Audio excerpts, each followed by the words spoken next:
In our previous two videos, we have covered this source side fault contribution and by this motor fault current contribution, and what we have done in manual calculation also.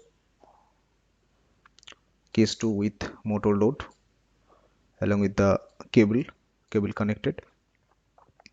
It was the previous video, and the first video was the grid parameters, transformer parameters, and what was the three-phase fault current, what was the single phase fault current. After that, with motor connected with cable, what was the three-phase fault current and single line to ground fault current. We have seen this, and in today's video we will consider if there is any number of lump load. Let's say we have added one 10 MVA lump load here, so we will consider this one also, this lump load fault current contribution also. And whenever there is a fault at this 11 kV bus, what is the total fault current contributed by this source side, by this motor side, and by this lump load? What will be the equivalent three-phase fault current here and single line to ground fault current here? We are going to check that.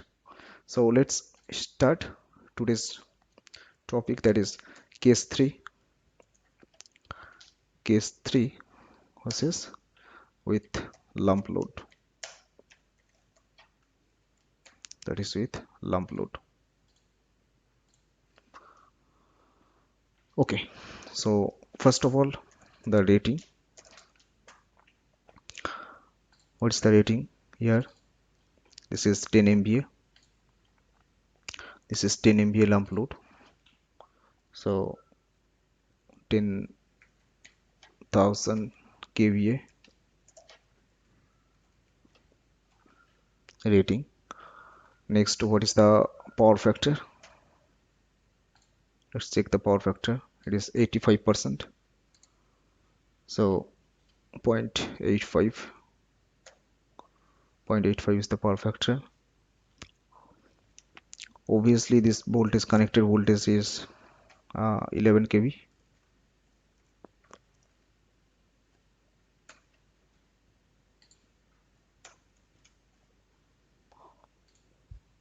Voltage.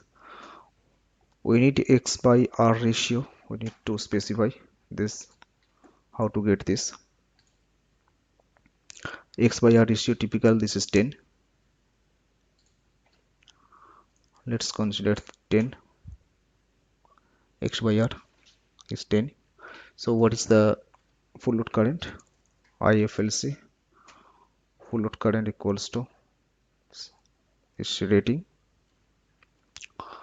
divided by √3 into voltage.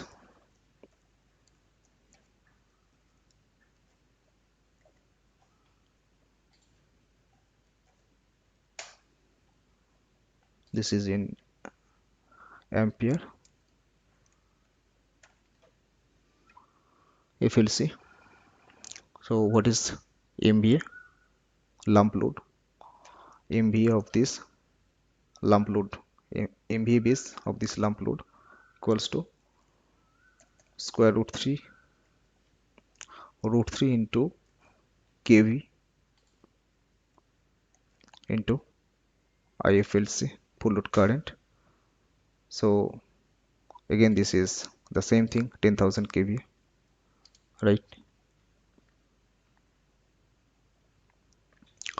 So 10,000 kVA, because this is lump load, so we have specified in kVA and here also in kVA. So this would be same, these two values should be same, but as per the procedure I have calculated. Okay, now X dash per unit value, we need X dash per unit value. Where I can't find out this X dash value? IEC short circuit data 15.308, 15.308, 15.308. This is in PU, per unit value. It is in percentage, 15.308. It is in percentage I have considered here in per unit. So this is X dash per unit. This value we need, and we need to calculate the R value in per unit. R value per unit, this equals to X dash per unit divided by X by R ratio, right?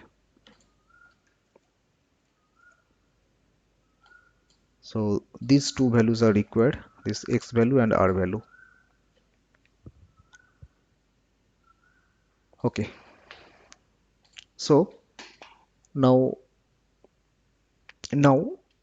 if you see, this is based on this 10 kVA, means 10 MVA base, 10 MVA base, and we have new base which is 100 MVA. So we need to change this base also. We need to change this base. So change in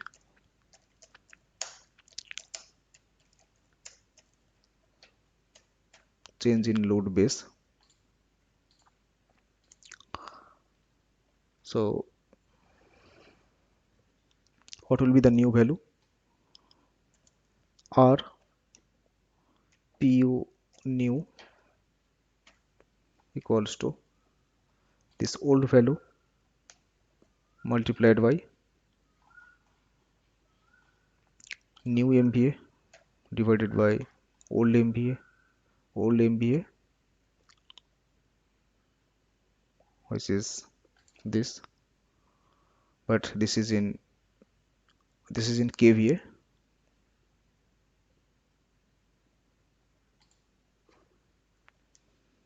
We need to multiply it by 1000, so 0.15308.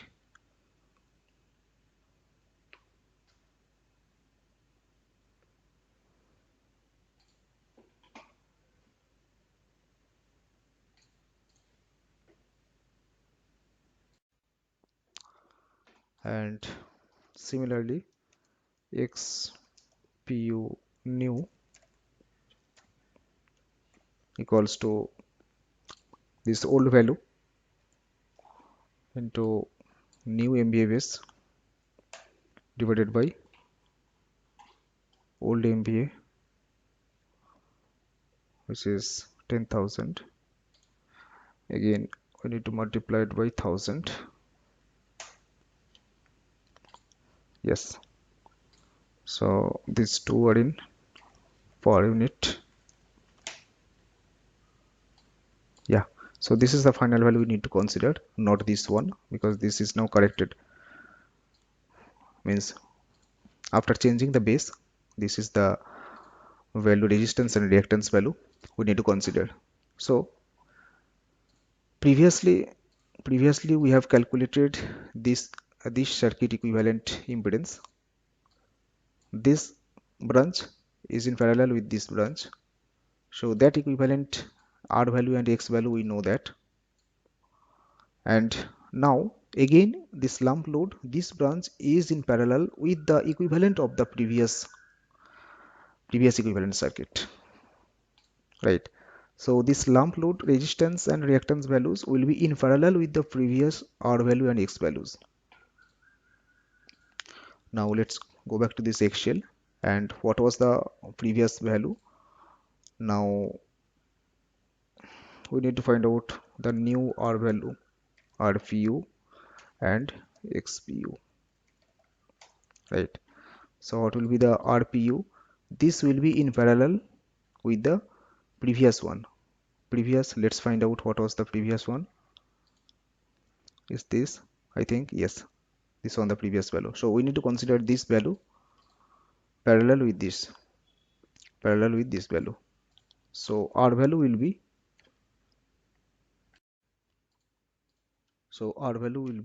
equals to this R into this previous R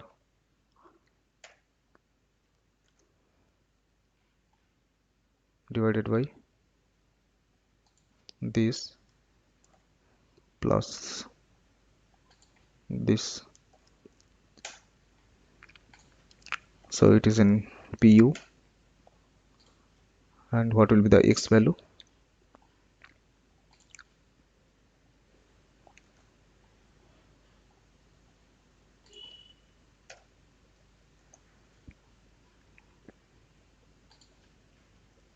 Plus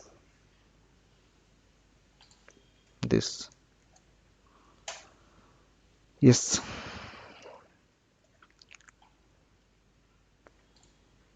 So this is the final one. This is the total equivalent RPU and XPU, right? And this is for this is to calculate Z1 value, Z1 or Z2 value, right? But for Z0, we need to consider this value, this R and X value, right? So we need to find out the R0, R0, R not PU and X not PU. So that will be again in parallel this R value divided by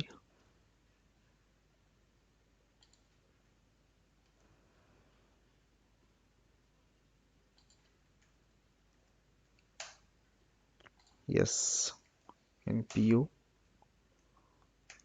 and X value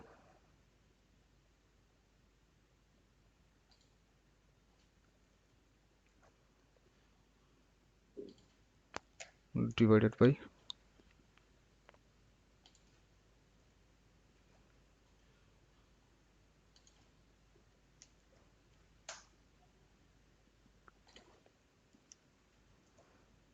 in PU. So this is also required. Now we will find out what is the value of Z1, Z2 and Z0. So Z1 equals to square root of this, sorry, equals to square root of this square plus x square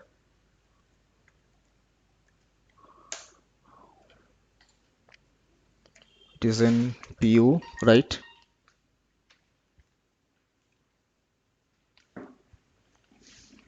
And Z2 equals to Z1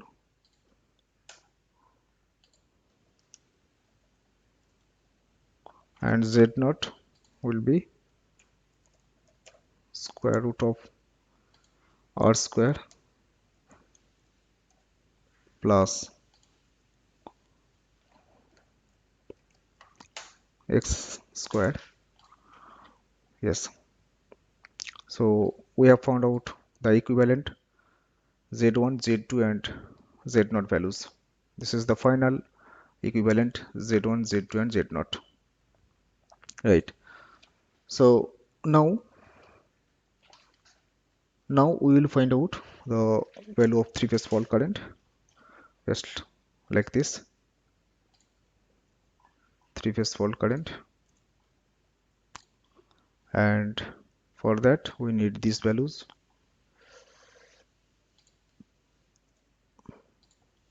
So per unit value equals to V by Z1. V by Z1 means 1 per unit divided by Z1. So this is per unit. What is the base current? Equals to base MVA. Again this base MVA divided by square root 3 into base kV is the 11 kV. This is in kA. Now what is the actual fault current? Equals to per unit value. The same formula I am using, what I have used in my previous two videos. This is in kiloamps, right? And considering the C factor multiplied by 1.1, so it is coming 20.06 kiloampere.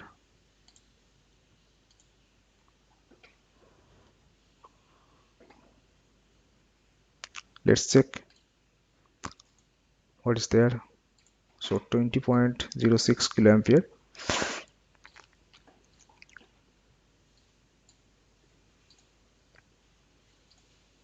20.06 kiloampere. Let's check what is there. What is the result from simulation?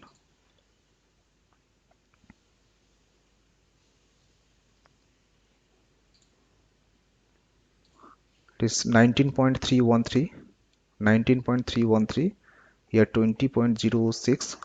That means maybe we have made some mistake. Let's check where the mistake is. So let's check where is the mismatch. Maybe okay, so this was the lump load, and if you see the nameplate rating here, the motor load is 80% and static load is 20%. Means constant power load is 80% and static load constant impedance is 20%. So the fault current contribution will be by this 80% motor load only, not by the 100% load. Means this 20% static load will not contribute the short circuit current. That means only 80% load will contribute towards the short circuit current. So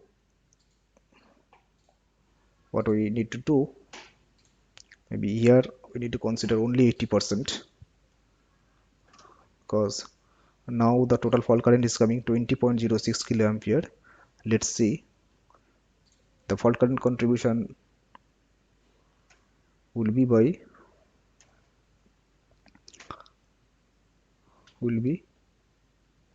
80% only.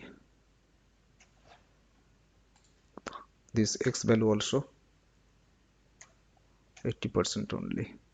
And balance things, I am not changing anything really. So now it is changed. Previously it was 20.06 kiloamps. Now it is, considering the C factor, is 19.311 kiloampere. Right. Let's check in software what was there. 19.313. 19.313 kiloampere. Here 19.311. So it is matching. Right. So this is a new learning, that whenever we are considering this lump load, we need to consider only that percentage of load, that percentage of motor load, because that will contribute towards the short circuit current, fault current only. If we consider 70% motor load, 30% static load, that means we need to consider only the 70% motor load will contribute towards the short circuit current. Right. Now only one thing is pending, that is the single line to ground fault current. So single line to ground fault, let's check the same thing. Let's do that. So fault current, what will be the fault current? Again the same formula.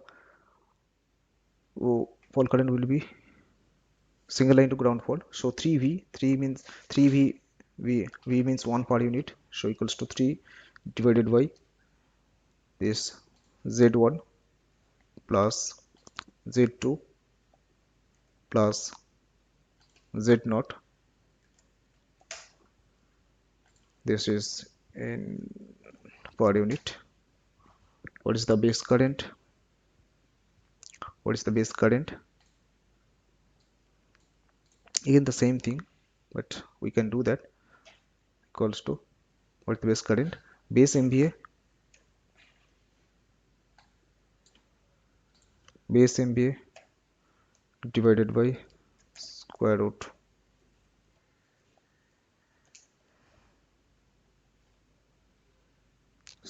3 into kV. Base kV is 11 kV. Yeah, so it is in kiloampere. So actual fault current is per unit value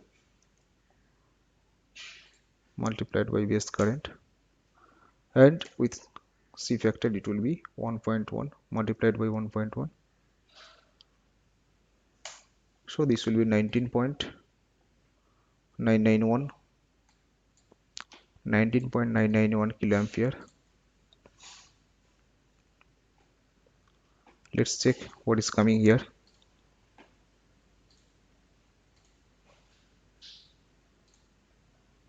It is 17.45.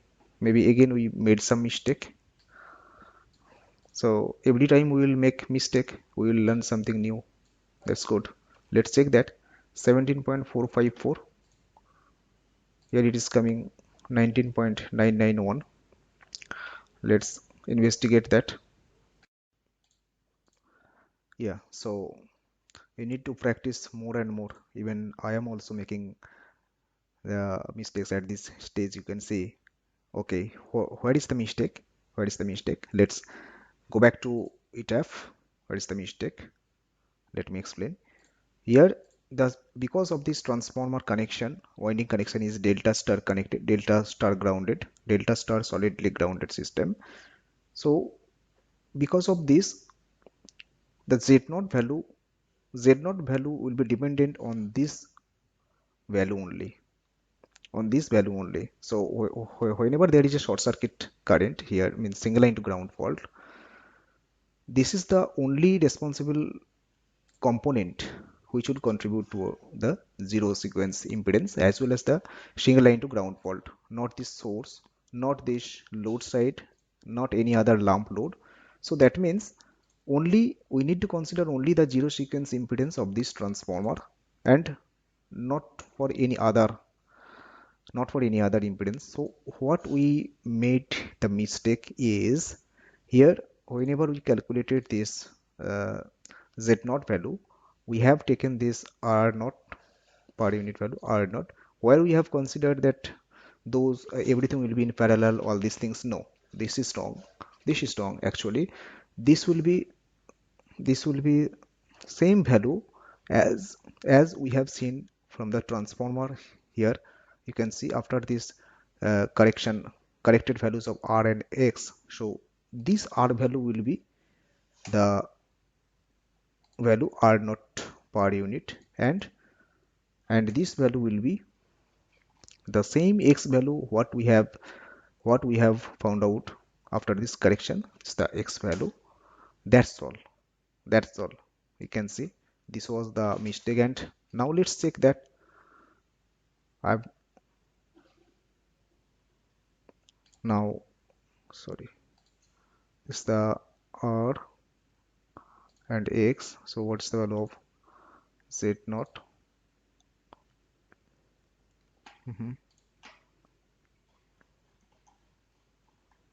Whether we have taken the correct value, means 35, corrected value 35, okay, and this 36, this is 36.